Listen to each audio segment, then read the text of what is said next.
Welcome to this online unit provided by the Horizon Europe project Boost team on managing risk in circular water systems. This is Module 4 on communicating and risk planning. In this unit, which is 4.1, we will focus on risk perception and public trust. At the end of this online unit, the learners will be able to understand and explain the difference between risk perception and actual risk, identify the factors that can result in perceived risk being higher than the actual risk, particularly in cases of reclaimed water reuse, recognize how public trust impacts on risk perception, understand why public trust is essential in order to build a successful water reuse case study, and be able to identify the main drivers of public trust. So, how is risk perception defined? Risk perception has to do with how individuals interpret and respond to the risks they envisage. It is driven by emotions such as fear or uncertainty, past experiences, personal beliefs, and cultural aspects. So perceived risk may vary significantly from the actual risk, which is based on concrete evidence. Even in situations where scientific evaluations show low or negligible risk, the public may still feel concerned. Actual risk is objective and is based on technical risk assessment that uses measurable data such as microbial pathogen and chemical loads, exposure frequency, treatment performance, and system reliability. On the other hand, perceived risk reflects how individuals emotionally interpret the same hazards. Public reaction in daily life, including acceptance of water reuse, tends to follow perceived rather than actual risk.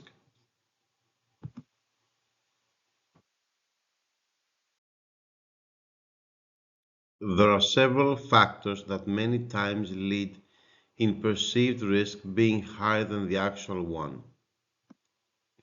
First of all, we have emotional feelings that are not usually aligned with the scientific evidence. The sense of disgust of using wastewater can be big, and in some cases may outweigh the real risk as evidenced by concrete data. Many end users have limited or no understanding of the benefits resulting from wastewater treatment and reuse. They do not perceive the fact that reclaimed water is no longer wastewater. Rather, it is water that is fit for the purpose of reuse. People also tend to focus on the mere presence of hazards rather than the probability of exposure after treatment. As the water quality risks are invisible and individuals have little direct control over them, perceived risk increases even when robust multi-stage treatment is applied to wastewater, continuous monitoring is used, and the water conforms to appropriate regulatory standards.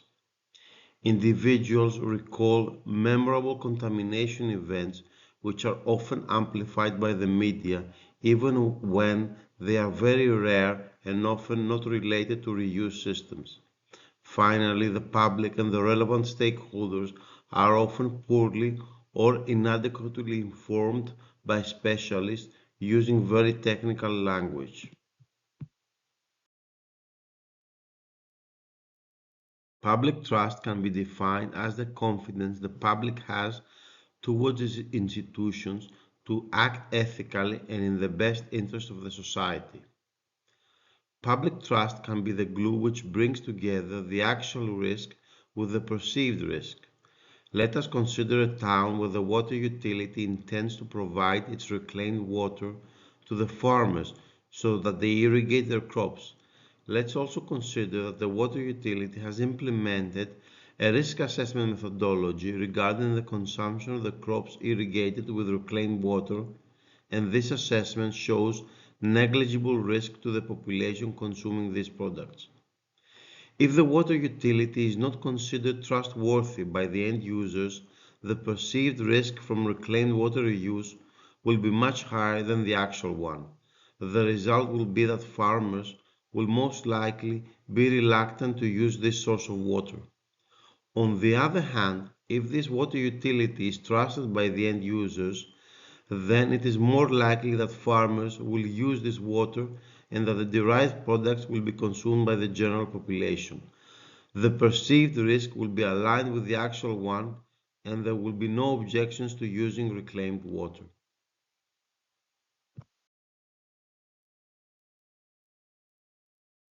So how can the organizations responsible for reclaimed water reuse build trust towards end users?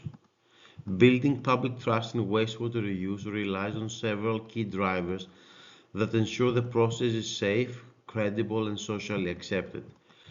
Competence and reliability demonstrate that qualified professionals manage the systems with consistent performance, keeping promises and maintaining the system's integrity. Transparency reassures the public that decisions, methods, and results are openly shared and effectively communicated. Ensuring a fair benefit-risk distribution among stakeholders helps communities feel that advantages and potential drawbacks are handled equitably and that the needs of all stakeholders are considered. Effective communication and public engagement give citizens a voice and foster understanding of the technology and its safeguards. It is a dual communication process that supports inclusive processes. Demonstration activities allow people to see real-world evidence of safety and effectiveness, and public reporting of data further strengthens confidence by making monitoring and performance results accessible and verifiable. To conclude, the key takeaway messages are the following. Perceived risk is often higher than the actual risk because it is influenced by emotions and past experiences rather than solid data. Building public trust helps align perceived and actual risks, supporting acceptance of reclaimed water systems. Trust building is challenging and requires coordinated continuous actions involving transparency, engagement, and demonstrated competence targeting the stakeholders. Thank you for listening to this online course Unit 4.1.